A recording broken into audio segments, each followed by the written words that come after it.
Chapters 16 and 17. Quick Brahma Gyan. These two chapters relate the story of a rich gentleman who wanted Brahma Gyan quickly from Sai Baba. Preliminary.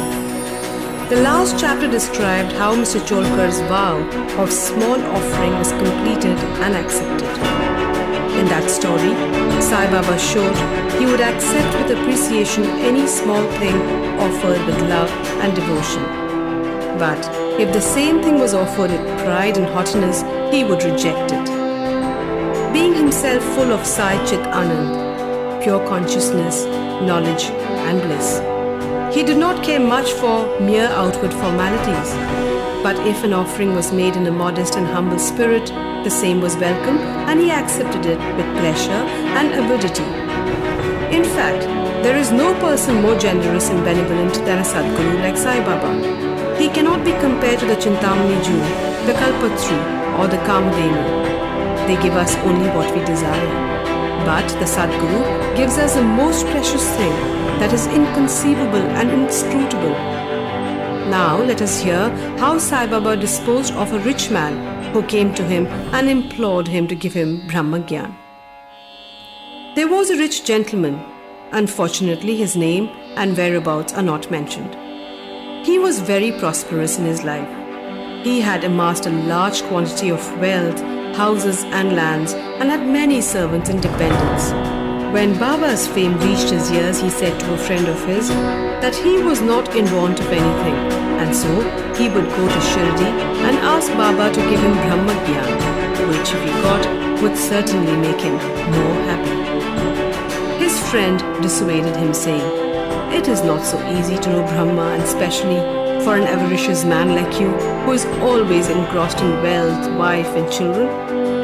Who will in your quest of Brahma Gyan satisfy you, who does not give away even a paisa in charity?" Not minding his friend's advice, the fellow engaged a return journey and came to Shirdi. He went to the masjid, saw Sai Baba, fell at his feet and said, "Baba, hearing that you show the Brahma to all who come to you, I too have come here all the way from my distant place. I am much fatigued by the journey, and if I get the Brahma Gyan from you, my troubles will be well paid and rewarded." Baba then replied, "Oh my dear friend, do not be anxious. I shall show you the Brahma. Many people come to me and ask for wealth, health, power, honor, position, cure of diseases and other temporal matters. Rare is the person who comes to me and asks for Brahma Gyan. There is no dearth of persons asking for worldly things, but persons interested in spiritual matters are very rare. I think it is a fortunate and auspicious moment when persons like you come and ask me for Brahma Gyan. So forward, I show to you with pleasure the Brahma with all its accompaniments and complexities." Saying this, Baba started to show him the Brahma. He made him sit there and engaged him in some talk, and thus made him forget his question for the time being. Then he called a boy and told him to go to one Nandu Marwadi and get from him a loan of 5 rupees. The boy left and returned immediately, saying that Nandu was absent and his house was locked. Then Baba asked him to go to Bala Grocer and get from him the said loan. This time too the boy was unsuccessful. The experiment was repeated again twice or thrice with the same result. Sai Baba was, as we know, the living and moving Brahma incarnate. Then someone may ask, why did he want the paltry sum of 5 rupees and why did he try hard to get it? Really, he did not want the sum at all. He must have been fully knowing that Nandu and Bala were absent, and he seemed to have adopted this procedure as a test for the seeker of Brahma. That gentleman had a roll or bundle of currency notes in his pocket, and if he was really earnest, he would not have sat quiet and been a mere onlooker when Baba was frantically trying to get a paltry sum of 5 rupees. He knew that Baba would keep his word and repay the debt, and that the sum wanted was insignificant. Still, he could not make up his mind and advance the sum. Such a man wanted from Baba the greatest thing in the world, the Brahma Gyan.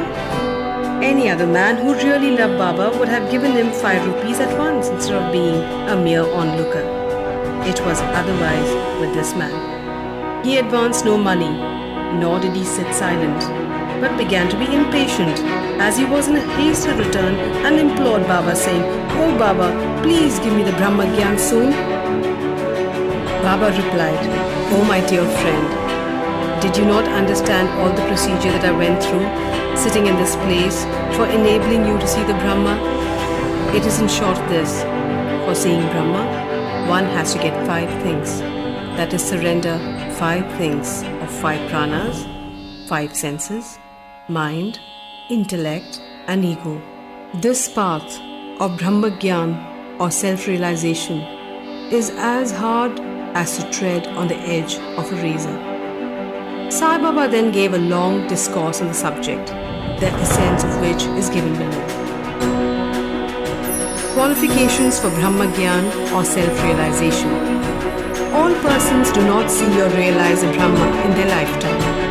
Certain qualifications are absolutely necessary. Moksha or intense desire to get free.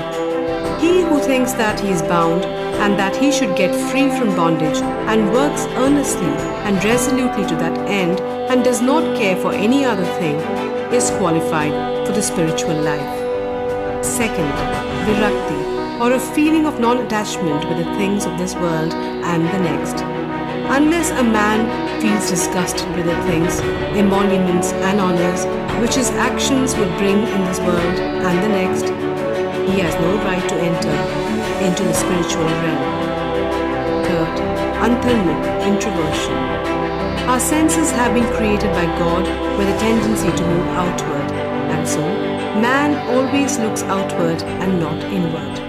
He who wants self-realization and immortal life must turn his gaze inwards and look to his inner self.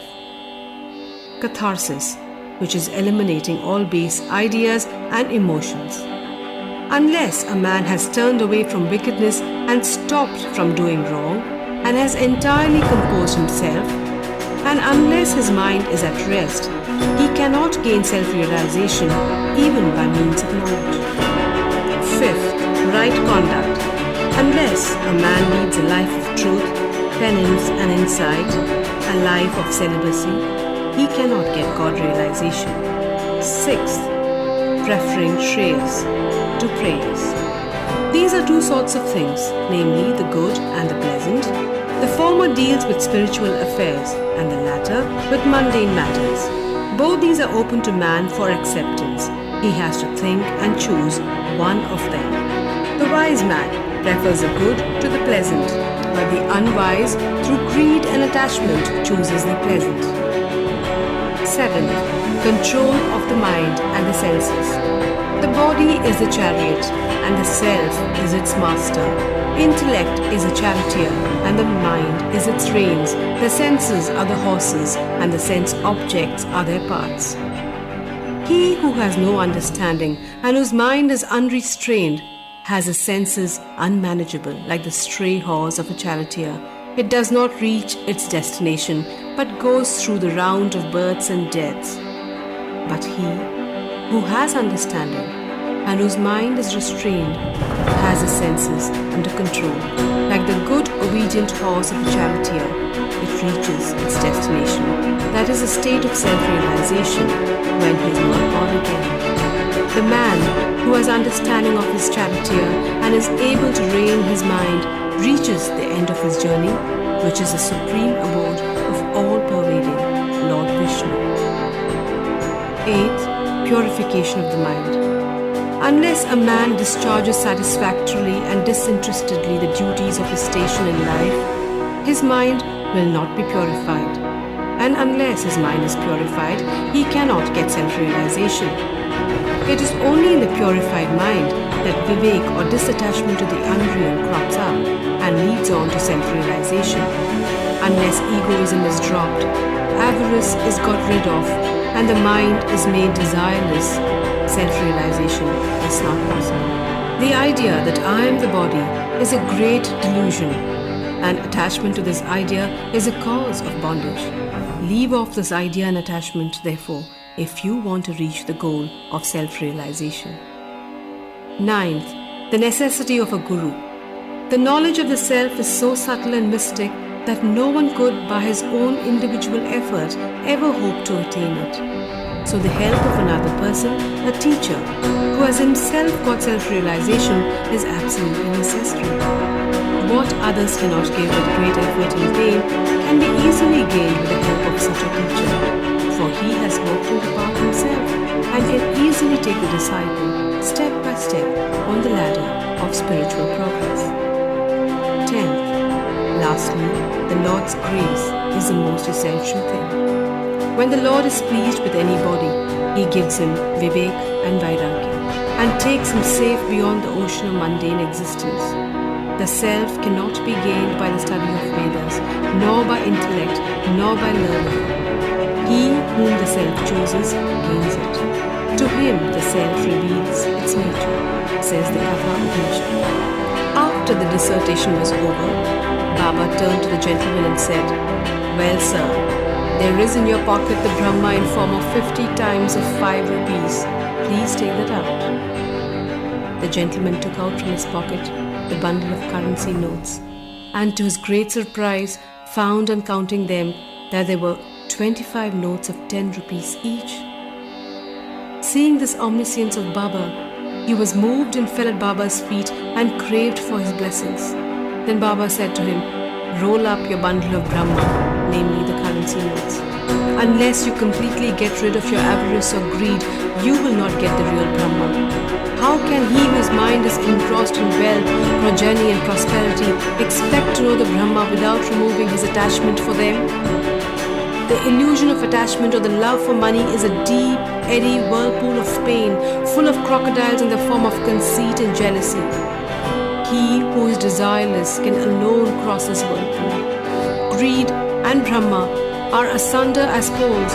They are eternally opposed to each other. Where there's greed, there is no room for thought or meditation of the Brahma. Then how can a greedy man get this passion and salvation? For a greedy man, there is no peace, neither contentment nor steadiness. If there be even a little trace of greed in the mind, all the sadhanas are of no avail. Even the knowledge of a well-read man who is not free from the desire of the fruit or reward of his actions is futile and cannot help him in getting self-realization. The teachings of a guru are of no use to a man who is full of egoism and who always thinks about the sense objects. Purification of mind is absolutely necessary. Without it, all our spiritual endeavors are nothing but useless show and pomp. It is therefore better for one to take only what he can digest and assimilate. My treasury is full, and I can give anyone what he wants, but I have to see whether he is qualified to receive my gift. If you listen to me carefully, you will certainly be benefited. While sitting in this masjid, I never speak any untruth. When a guest is invited to a house, all the members of the household and other friends and relations that happen to be present are entertained along with the guest. So all those that were present in the masjid at that time could partake of the spiritual feast that was served by Baba for the rich gentleman. After getting Baba's blessings, one and all, including the gentleman, left the place quite happy and contented. There are many saints who, leaving their houses, stay in forest, caves or hermitages and in solitude in order to get liberation or salvation for themselves. They do not care for other people and are always self-absorbed. Sai Baba was not such a type. He had no home, no wife, no progeny, nor any relations near or distant. Still, he lived in the world. He begged his bread from 4 or 5 houses, always lived at the foot of the neem tree, carried on worldly dealings and taught all the people how to act and behave living in this world. Rare are the sadhus and saints who, after attaining God vision, strive for the welfare of the people. Sai Baba was the foremost of these and therefore says Hemat Pant, "Blessed is the country, blessed is the family, and blessed are the chaste parents, where this extraordinary, transcendent, precious and pure jewel, Sai Baba, was born." Bow to Sri Sai. Peace be to all.